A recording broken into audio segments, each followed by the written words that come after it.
اعوذ باللہ من الشیطان الرجیم، بسم اللہ الرحمن الرحیم۔ ہم قانون شریعت کے بارے میں پڑھ رہے ہیں۔ آج ہم اللہ تعالیٰ کی خالقیت، وجوب خود کے معنی کے بارے میں کچھ باتیں سنتے ہیں۔ اللہ تعالیٰ واجب الوجود ہے، یعنی اس کا وجود ضروری ہے اور عدم محال ہے۔ ایسا نہیں کہ اللہ کی ذات نہیں ہے پائی جا رہی، کہ اللہ کی ذات موجود ہے۔ عقیدہ نمبر 8، اللہ تعالیٰ کا علم میں واردہ، کوئی چیز اللہ تعالیٰ کے علم سے باہر نہیں، موجود ہو یا معدوم، وہ پائی جاتی ہو یا پائی جاتی نہ ہو، ممکن ہو یا محال ہو، وہ کام ہو سکتا ہو یا نہ ہو سکتا ہو، کلی ہو یا جزئی، سب کو ازل میں جانتا تھا۔ ان ساری چیزوں کو میرا رب ازل میں جانتا تھا اور اب تک جانتا ہے اور ابد تک جانے گا۔ چیزیں بدلتی ہے لیکن اس رب کا علم نہیں بدلتا۔ دلوں کے خطروں اور وسوسوں کی اس کو خبر ہے۔ دل کے اندر جو وسوسہ پیدا ہوتا ہے، میرا رب اس وسوسے کو بھی جانتا ہے، کس کے دل کے اندر کیا وسوسہ پیدا ہو رہا ہے۔ اس کے علم میں کوئی انتہا نہیں۔ اللہ تعالیٰ کی علم اتنا وسیع ہے، اتنا وسیع ہے کہ اس کا علم کا کوئی کنارہ نہیں، علم کی کوئی انتہا نہیں۔ عقیدہ نمبر 9، اللہ تعالیٰ کی مشیت واردہ کے بغیر کچھ نہیں ہو سکتا۔ جب تک میرا رب نہ چاہے تو کوئی کسی کا نقصان نہیں کر سکتا، یعنی جو کرتا ہے وہ اللہ تعالیٰ کرتا ہے۔ اللہ کے حکم سے درخت کا ایک پتا بھی نہیں ہل سکتا، مگر اچھے پر خوش ہوتا ہے اور برے پر ناراض ہوتا ہے۔ تو ہمیں چاہیے اچھے کام کریں، اپنے رب کو خوش کریں۔ عقیدہ نمبر 10، اللہ تعالیٰ کی قدرت، اللہ تعالیٰ ہر ممکن پر قادر ہے، یعنی ہر ممکن پر جو کام ہو سکتا ہے اللہ اس پر قادر ہے، کوئی ممکن اس کی قدرت سے باہر نہیں، اور محال تحت قدرت نہیں۔ محال پر قدرت ماننا الوہیت کا انکار کرنا ہے۔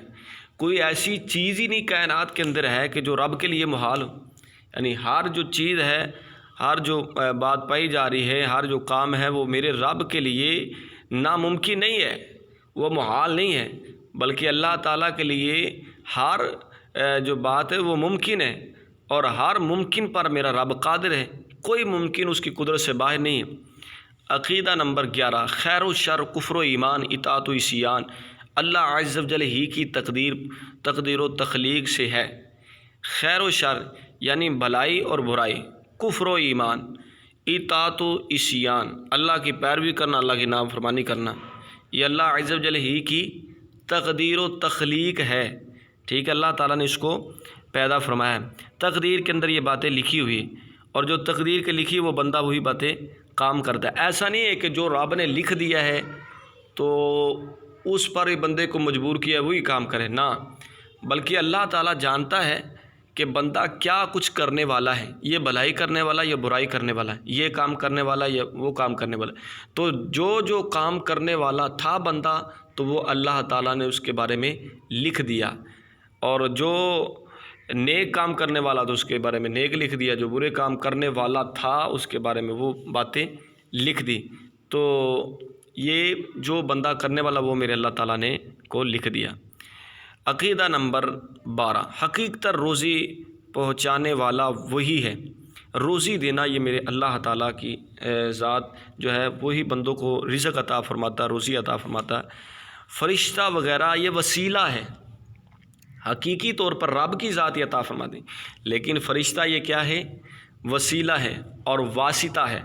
جیسے ہم ڈاکٹر کے پاس جاتے ہیں تو ڈاکٹر ہمیں دوائی دیتا ہے، دوائی ڈاکٹر دیتا ہے، لیکن شفا میرا رب عطا فرماتا ہے، تو یہ ڈاکٹر وسیلہ بنائے۔ تو ایسے ہی کہ یہ جو فرشتہ ہے یہ بندے اور رب کے درمیان کیا ہے؟ وسیلہ ہے۔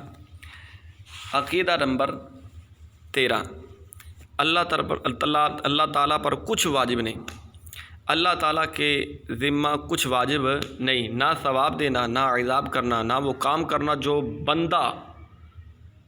جو بندے کے حق میں مفید ہو، اس لیے وہ مالک علی الاطلاق ہے، جو چاہے رب تعالیٰ کی مرضی، جو چاہے وہ کرے۔